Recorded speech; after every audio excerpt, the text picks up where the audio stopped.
So simple tutorial. यदि आपके अंगूठे में दर्द है, यदि आपको लाइक, शेयर या सब्सक्राइब करने में कष्ट होता है, तो मान्यवर ये वीडियो आपके लिए नहीं है। आपसे विनम्र निवेदन है कि आप इसे छोड़कर जा सकते हैं। Good morning students. Welcome to SST So Simple tutorial. This is Vijay Singh, your social science teacher for grades 9 and 10. In the previous class, we have discussed poverty line. Today we are going to discuss poverty estimates. Let us go straight to table 3.1. Estimates of poverty in India. On the left side, it shows the poverty ratios, and towards the right, the number of people in millions. What is poverty ratio? Poverty ratio is the percentage of population living below the national poverty line. Let us read the table. See, there is a decline in the poverty ratio from 45% in 1993-94 to 37% in 2004-5. In 2009-10, it came down to 30%. Then it further declined to 22% in 2011-12. The indications are good. If this trend continues, people below the poverty line may come down to less than 20% in the next few years. Look at the number of people to the right side.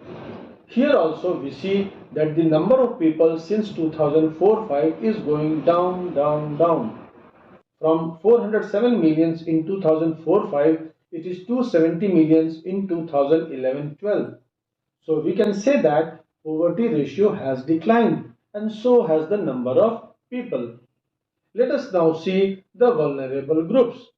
In the previous class, I had told you the meaning of vulnerability. Do you remember that? It means exposed to the possibility of being attacked or harmed. So in the context of our topic, it means the group which are easily prone to become poor. We can divide them into social groups and economic groups. The social groups that are most vulnerable to poverty are STs and SCs households. Among the economic groups, the most vulnerable ones are the rural agricultural labor households and the urban casual labor households. You can see all of them in graph 3.1. First of all, look at the average Indian poverty ratio. It is 22%. Now, look at the ST households. It is 43%. SC households, 29%. So, what we see is that poverty ratio of both these social groups, STs and SCs, is more than the average Indian poverty ratios. Look at the economic groups. Casual farm laborers in rural areas, 34%. Casual labor non-farm in urban areas, again 34%. So these are also above average Indian poverty ratio. In some recent studies, it is found that except for the ST households, there is a decline in poverty of all other three groups in 1990s. I hope you have understood. Let us now discuss interstate disparities. This is another aspect of poverty. We also find disparities within states. The proportion of poor people is not the same in every state.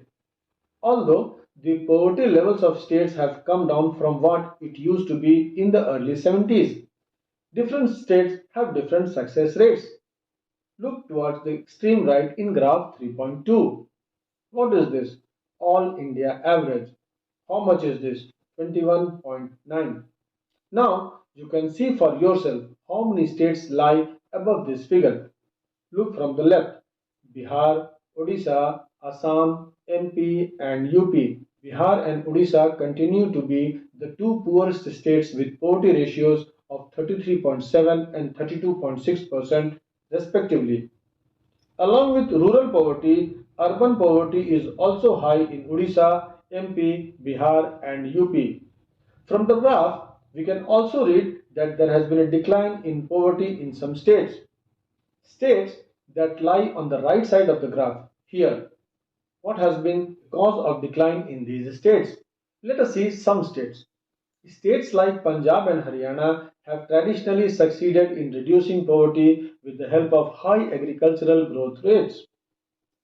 Kerala has focused more on human resource development. In the West Bengal, land reform measures have helped in reducing poverty. In Andhra Pradesh and Tamil Nadu, public distribution of food grains could have been responsible for the improvement. Let us see the next topic, global poverty scenario. The way we find disparities within the states of our country, in the same way there is disparity between different countries of the world. But how will you compare different countries on poverty, because every country has its own poverty line? So dear students, as I have discussed you before also, that the World Bank uses an international poverty line as a standard to measure global poverty. This line helps World Bank compare poverty levels between countries. Presently, it is set at $1.9 per person per day. That means the person who is living on less than $1.9 a day is considered living in extreme poverty according to World Bank. Okay. Students, there has been a substantial decline in their poverty levels, but you will find regional differences. That means region wise, poverty levels are different. Poverty declined substantially in China and Southeast Asian countries because of rapid economic growth and massive investments in human resource development. The number of poor in China has come down from 88.3% in 1981 to 14.7% in 2008 to 0.6% in 2019. In the countries of South Asia means India, Pakistan, Sri Lanka, Nepal, Bangladesh, Bhutan, etc. The decline has also been rapid, 34% in 2005 to 15.2% in 2014. With decline in the percentage of the poor, the number of poor has also declined significantly from 510.4 million in 2005 to 274.5 million in 2013. In sub-Saharan Africa, poverty in fact declined from 51% in 2005 to 40.2% in 2018. In Latin America, the ratio of poverty has also declined from 10% in 2005 to 4% in 2018. Poverty has resurfaced in some of the former socialist countries like Russia, where officially it was non-existent earlier. Students, have you heard of Sustainable Development Goals? These are called global goals. They were adopted by the United Nations in 2015 to end poverty, protect the planet, and ensure that by 2030 all people enjoy peace and prosperity. There were 17 goals, that means 17 SDGs, and the number one goal was no poverty. So, the new Sustainable Developmental Goals students proposes ending poverty of all types by 2030. So today you learned vulnerable groups, interstate disparities, global poverty scenario through different tables and graphs.